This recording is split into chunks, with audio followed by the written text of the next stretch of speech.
Friends, welcome to our educational channel Abhay Gyan. Friend, this is Abhishek Tiwari और आज देख रहे हैं आप टेंस लेक्चर सीरीज का चौथा वीडियो। इसके पहले 3 वीडियोस में हमने क्रमशः बेसिक्स ऑफ टेंस यानी टेंस क्या है उसके बारे में, उसकी डेफिनेशन और क्लासिफिकेशन पढ़ा। इसके बाद present indefinite, then present continuous और आज की वीडियो में हम बात करने वाले हैं प्रेजेंट परफेक्ट टेंस की। तो आज का टॉपिक बहुत ही इंटरेस्टेड है, तो आप लास्ट तक वीडियो को देखते रहिए, बहुत इंटरेस्टिंग टॉपिक होने वाला है। फ्रेंड्स, सबसे पहले एक चीज आपको बता दूं कि अभी ने आप तक प्रेजेंट, अगर आपने टेंस पढ़ा है, प्रेजेंट परफेक्ट कंटिन्यूअस पढ़ा होगा तो वहां आपने सिंस फॉर का यूज किया होगा। लेकिन मैं आज आपको यह भी बताऊंगा कि प्रेजेंट परफेक्ट में सिंस फॉर का यूज कब और कैसे करते हैं। तो वीडियो में लास्ट तक बने रहिए और अगर आपने इसके पहले के वीडियोस नहीं देखे हैं तो वो वीडियोस जरूर देखिए, क्योंकि उसमें बहुत सारे बेसिक कॉन्सेप्ट हैं और वो कॉन्सेप्ट आप क्लियर कर लीजिए ताकि आगे की चीजें जो भी है वो आपको बहुत अच्छी तरह से समझ में आए। तो बिना देरी किए आइए स्टार्ट करते हैं आज का हमारा topic present perfect tense. Friends, जैसा कि आप जानते हैं, परफेक्ट का मतलब होता है पूर्ण या परिपूर्ण। कई बार आप ये वर्ड यूज भी करते हैं। और प्रेजेंट का मतलब होता है वर्तमान। तो हिंदी में प्रेजेंट परफेक्ट टेंस की जो हिंदी मीनिंग होती है वो होती है पूर्ण वर्तमान काल। तो इसके नाम से ही स्पष्ट है कि हम इसमें ऐसे एक्शंस, ऐसे वर्ब्स की बात करेंगे, ऐसे इवेंट्स की बात करेंगे जो ऑलमोस्ट कंप्लीट हो चुकी हैं। तो आइए इसकी डेफिनेशन देखते हैं, पहले इंग्लिश में फिर हिंदी में। तो present perfect tense is a tense which always talk about recently finished action. यानी प्रेजेंट परफेक्ट टेंस वह टेंस है जो वर्तमान में हाल ही में समाप्त हुए कार्यों के बारे में बताता है, अर्थात ये ऐसे कार्यों के बारे में बताता है जो अभी अभी समाप्त हुए हो, वर्तमान में समाप्त हुए हो। वास्तव में प्रेजेंट परफेक्ट टेंस जो है वो प्रेजेंट और पास्ट का मिश्रण है, क्योंकि हम ऐसे कार्यों के बारे में बात करते हैं जो ऑलमोस्ट फिनिश्ड हो चुके होते हैं, कंप्लीट हो चुके होते हैं, लेकिन हम उनको वर्तमान में भी महसूस करते हैं, वर्तमान में भी उनका प्रभाव बना रहता है। या हम ये कहें कि कार्य समाप्त हो चुके होते हैं लेकिन अभी वर्तमान में हम उनकी बात करते हैं, उनके प्रभाव को महसूस करते हैं। जैसे वह जा चुका है, यहाँ कार्य पूर्ण हो चुका है लेकिन हम वर्तमान में अभी उसका प्रभाव बना हुआ है, हम उसकी बात कर रहे हैं। इसी तरह सेंटेंसेस, वे खा चुके हैं, उसने खाना खा लिया है, उसने पढ़ लिया है, वह लिख चुका है। तो सेंटेंसेस, ये हिंदी के सेंटेंसेस होते हैं। तो ये ऐसे सेंटेंस हैं जिनमें कार्य का पूर्ण होना बताया जाता है। वो डेफिनेशन थी, आप उसे ध्यान लिख लीजिए, नोट डाउन कर लीजिए। हम जो भी टॉपिक पढ़ा रहे हैं स्टार्ट से और आगे भी पढ़ाएंगे इस टॉपिक में, तो आप अगर वीडियोस देख रहे हैं, अगर आपको अच्छा लगता है तो आप उन्हें नोट डाउन करते जाइए। कुछ नया सीखने को आपको मिल रहा है तो आप उसे नोट डाउन करते जाइए। साथ ही हमारे चैनल को लाइक और सब्सक्राइब करना ना भूलें। तो फ्रेंड्स, ये बताया, अब हिंदी में आपको हम इसकी पहचान बता देते हैं, जैसा कि पहले भी हम बताते रहे हैं। तो इसमें सामान्यतः वाक्य के अंत में चुका है, चुकी है, चुके हैं, चुके हो ऐसे शब्द आते हैं। इसके अतिरिक्त जैसे खा लिया है, या है, ई है, ये है, ऐसे शब्द जैसे खा लिया है, खा ली है, कर लिए हैं। तो इस तरह के सेंटेंस आते हैं। वैसे आप जब ये सेंटेंस हिंदी में पढ़ेंगे तो आपको इन पहचान की जरूरत ही नहीं पड़ेगी, क्योंकि आप जैसे ही सेंटेंस को पढ़ेंगे तो आपको खुद ही समझ में आएगा कि इसमें कार्य पूर्ण हो चुका है। जैसे अभी मैंने बताया कि उसने खाना खा लिया है, यहाँ जो वर्ब है हमारी या जो एक्शन है खाना खाने का वो पूर्ण हो चुका है, कंप्लीट हो चुका है। वह जा चुका है, यहाँ भी वर्ब कंप्लीट हो चुकी है, यहाँ कार्य जो है वो पूर्ण हो चुका है जाने का। तो आप ऐसे सेंटेंसेस देख के ही पहचान जाएंगे। फिर भी हमने इसकी पहचान बता दी। आप पहचान और डेफिनेशन में कभी कंफ्यूज मत होइएगा, डेफिनेशन इसकी वही है जो हमने पहले बताई है। फ्रेंड्स, इसके अलावा इसमें एक और कंडीशन होती है प्रेजेंट परफेक्ट टेंस में, जैसा कि हमने अभी आपको बताया कि इसमें सिंस और फॉर भी यूज करते हैं।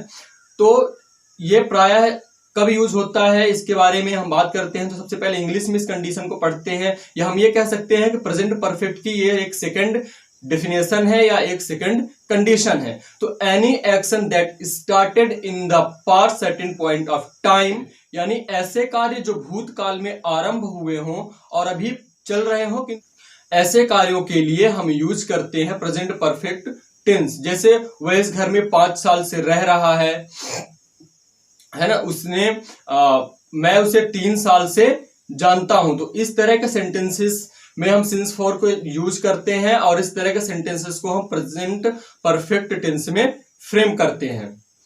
तो इसके बारे में और डिटेल में आगे चर्चा करेंगे। अभी फिलहाल हम जो बेसिक स्ट्रक्चर होता है यानी subject plus verb plus object, उसके बारे में बात कर लेते हैं। आपको डेफिनेशन और उसकी पहचान समझ में आ गई होगी।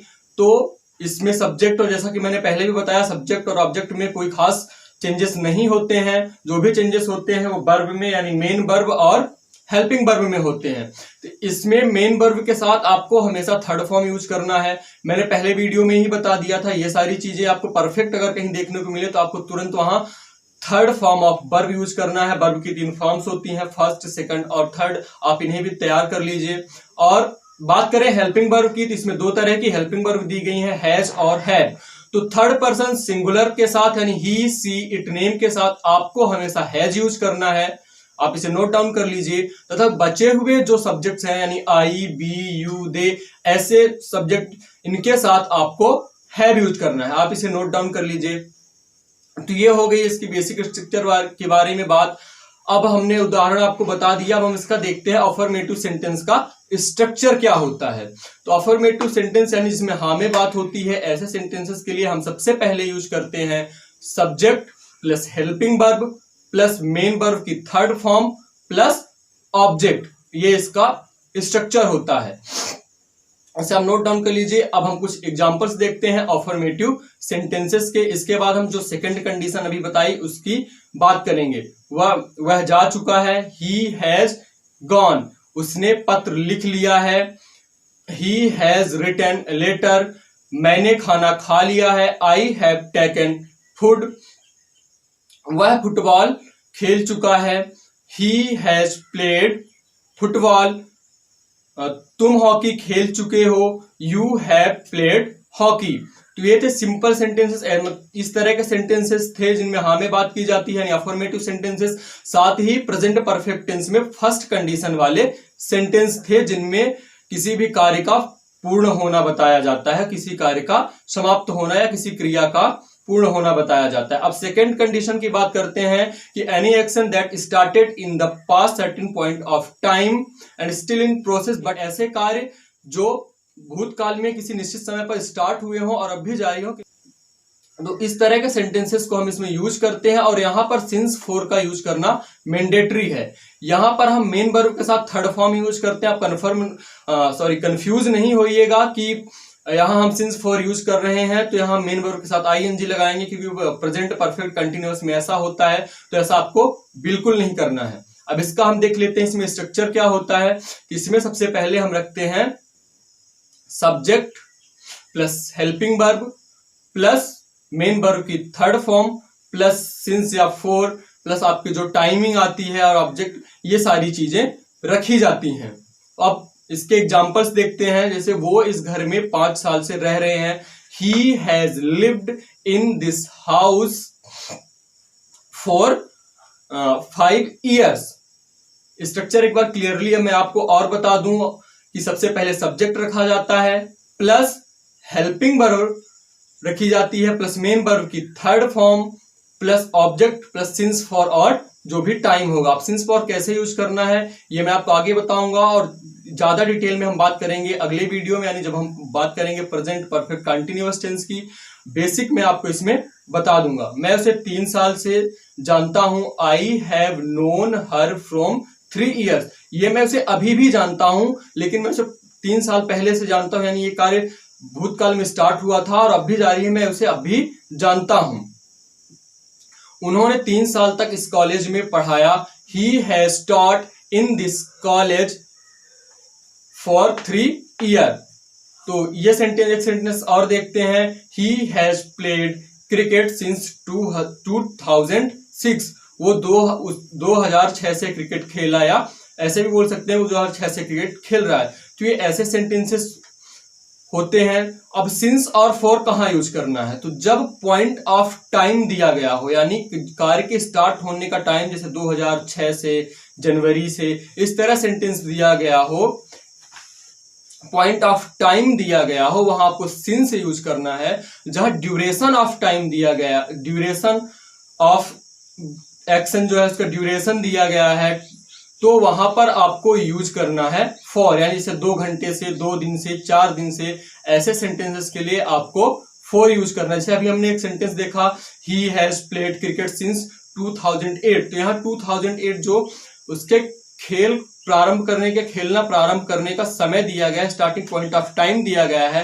अन्य एग्जांपल्स में जैसे हमने देखा तो घर में 5 साल से रह गया, जिसमें ड्यूरेशन बताया गया है कि उसमें घर में रहने का ड्यूरेशन या उसका समय क्या रहा है।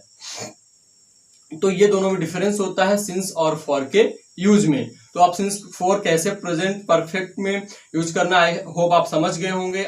अब हम बात करते हैं निगेटिव सेंटेंस। हमने पहले भी आपको बताया कि निगेटिव सेंटेंस वो सेंटेंस होते हैं जिनमें नामे बात की जाए। तो अब बात करते हैं इसके स्ट्रक्चर की, जिसमें सबसे पहले हम रखते हैं सब्जेक्ट प्लस हेल्पिंग वर्ब यानी हैज या have plus not plus third form of main verb plus object. इसमें जब आप हैज हैव और नॉट को यूज करते हैं तो आप हैज नॉट या हैव नॉट ऐसे भी यूज कर सकते हैं, या फिर आप इनका कॉन्ट्रैक्शन बना के हैजंट और हैवेंट करके भी यूज कर सकते हैं। तो आप इसके स्ट्रक्चर को नोट डाउन कर लीजिए। अब हम कुछ एग्जांपल्स देखते हैं। जैसे वह विद्यालय नहीं गया है, he has not gone to school. मैंने पत्र नहीं लिखा है, I have not written a letter. वह बाजार नहीं गया है, he has not gone to market. उसने अपना कार्य पूर्ण नहीं किया है, he has not finished his work. या तुमने अपना प्रोजेक्ट पूर्ण नहीं किया है, you have not completed your project. तो ये थे निगेटिव सेंटेंसेस के कुछ एग्जाम्पल्स। आप और ज्यादा से ज्यादा एग्जाम्पल्स के साथ प्रैक्टिस करिए। मैं प्रैक्टिस पे हमेशा जोर देता हूं क्योंकि प्रैक्टिस ही सबसे ज्यादा इंपॉर्टेंट है, और आप जो भी पढ़ रहे हैं उसे आप लिखते जरूर जाएं। हम बात करेंगे सिंपल इंट्रोगेटिव की, इसके ये क्या होता है और डबल इंट्रोगेटिव क्या होता है। ये हमने पहले वीडियोज में 2-3 वीडियोज में अच्छी तरह समझाया है, तो अब उसे ज्यादा डिटेल में हम नहीं पढ़ेंगे। हम सीधे बात करेंगे स्ट्रक्चर की। तो सबसे पहले इसमें रखा जाता है हेल्पिंग वर्ब यानी हैज या have plus subject plus third form of main verb plus object. इस तरह इसका स्ट्रक्चर होता है। अब इसमें क्योंकि प्रश्न पूछा जाता है इंट्रोगेटिव सेंटेंसेस में, वो भी सिंपल इंट्रोगेटिव है, सिर्फ कंफर्मेशन के लिए, यानी जिनका जवाब हाँ या ना में दिया जा सकता है। तो ऐसे सेंटेंसेस को हम फ्रेम करेंगे, एग्जांपल्स के थ्रू हम समझेंगे।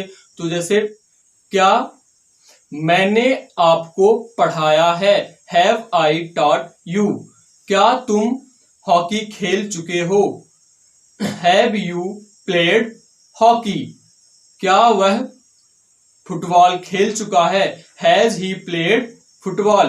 क्या वह बाजार गया है, या फिर ऐसे बोल सकते हैं क्या वह बाजार जा चुका है, has he gone to market. तो इस तरह के सेंटेंसेस होते हैं इंट्रोगेटिव के। अब बात करते हैं हम डबल इंट्रोगेटिव सेंटेंसेस की। तो डबल इंट्रोगेटिव सेंटेंस वो सेंटेंस होते हैं जिनमें हम क्वेश्चन वर्ड यूज करते हैं, क्या कब कैसे, और हिंदी में ये क्वेश्चन वर्ड क्या कब कैसे जो है बीच में आते हैं। और जबकि सिंपल इंट्रोगेटिव में सिर्फ एक ही क्वेश्चन वर्ड हिंदी में यूज होता है क्या, और वो सेंटेंस के पहले यूज होता है, और उसे फ्रेम करने के लिए हम व्हाट नहीं यूज करते बल्कि हेल्पिंग वर्ब को पहले रखते हैं। जबकि इनमें ऐसा नहीं होता, इनमें क्या कब कैसे जो क्वेश्चन वर्ड है हिंदी में वो सेंटेंस के बीच में आते हैं, और इंग्लिश में इन्हें ट्रांसलेट करके जैसे क्या के लिए व्हाट, कब के लिए व्हेन, कैसे के लिए हाउ, और क्यों के लिए व्हाई, इन्हें हम जब इंग्लिश में ट्रांसलेट करते हैं तो इन क्वेश्चन वर्ड को सबसे पहले रखते हैं। ये इन दोनों में पहचान होती है। साथ ही जो डबल इंट्रोगेटिव होता है उसे हम यस और नो में आंसर नहीं दे सकते, एग्जांपल्स के थ्रू समझते हैं। जैसे तुम क्या पढ़ते हो, इसे बताने के लिए आपको एक डिटेल देनी पड़ेगी, एक जानकारी या इंफॉर्मेशन देनी पड़ेगी, आप इसे यस और नो में आंसर नहीं कर सकते। तो अब हम बात करते हैं इसके स्ट्रक्चर की। तो इसमें सबसे पहले रखा जाता है WH वर्ड, या जिसे हम क्वेश्चन वर्ड भी बोलते हैं इंग्लिश में, व्हाट, व्हेन, व्हाई, हाउ, ऐसे सेंटेंस। प्लस इसके बाद हम रखते हैं helping verb plus subject plus third form of main verb plus object. पूरे परफेक्ट टेंस में मैंने बताया था कि परफेक्ट की अगर बात हो तो आपको थर्ड फॉर्म मेन वर्ब का यूज करना ही करना है, मैंडेटरी है। तो ये था इसका स्ट्रक्चर। अब हम कुछ एग्जांपल्स देखते हैं। जैसे तुमने क्या देखा है, what have you seen. Seen see की थर्ड फॉर्म है, सी सा सीन, सी मतलब देखना होता है, तो ये उसकी थर्ड फॉर्म है। इसमें थोड़ा सा कंफ्यूजन हो जाता है कभी कभी पास्ट इंडेफिनिट के सेंटेंस में और प्रेजेंट परफेक्ट के सेंटेंस में। जैसे तुमने क्या लिखा है, तुमने क्या लिखा जब हिंदी में आ गया तो वो इंडेफिनिट का हो गया, और वाक्य के अंत में जब हा रहेगा लिखा के साथ है, लिखा है भी रहेगा, है हो हूं ये भी रहेंगे, तो वो सेंटेंस प्रेजेंट परफेक्ट के होंगे। इसे आप अच्छे से ध्यान रखिएगा और आप कभी कंफ्यूज नहीं होइएगा। तो स्ट्रक्चर हो गया। जैसे तुमने क्या लिखा है, हमने बताया व्हाट हैव यू रिटन, मैंने आपको क्या पढ़ाया है, what have I taught you, तुम बाजार क्यों गए थे, why have you gone to market. बात कर लेते हैं इंट्रोगेटिव विथ निगेटिव सेंटेंसेस की। तो ये सेंटेंस होते हैं जिनमें हम क्वेश्चन भी करते हैं सिंपल इंट्रोगेटिव में, यानी सिर्फ उनमें हम कंफर्मेशन मांगते हैं और कोई इंफॉर्मेशन नहीं मांगते, सिर्फ कंफर्मेशन होती है, और साथ में इसमें हम ना का भी यूज करते हैं। तो इसका स्ट्रक्चर देख लेते हैं। तो इसमें सबसे पहले रखी जाती है helping verb plus helping verb के साथ आप चाहे तो स्टार्ट में नॉट यूज कर सकते हैं, यानी helping verb plus not plus subject, या आप अगर ऐसा नहीं करना चाहते तो आप helping verb plus subject plus not use करिए। फिर इसके बाद plus third form of main verb plus object, ये इसका स्ट्रक्चर होता है। अब आइए कुछ एग्जांपल्स देखते हैं। जैसे क्या तुम बाजार नहीं गए हो, have you not gone to market, या haven't you gone to market. क्या मैंने आपको नहीं पढ़ाया है, have I not taught you, या हैवेंट आई टॉट यू। तो इस तरह सेंटेंसेस होते हैं। आप ज्यादा से ज्यादा सेंटेंस के साथ प्रैक्टिस करिए। तो ये था आज का वीडियो। आई होप आपको सारी चीजें क्लियरली समझ में आई होंगी। आप प्लीज हमारे चैनल को सब्सक्राइब करिए, हमारी वीडियोस को लाइक करिए और बेल आइकन को जरूर प्रेस करिए, ताकि हम डेली वीडियोस को अपलोड करें तो वो आपके पास सिंपली पहुंच जाए और आपको इसका बेनिफिट सबसे पहले मिल सके। तो थैंक्स फॉर वॉचिंग। जय हिंद।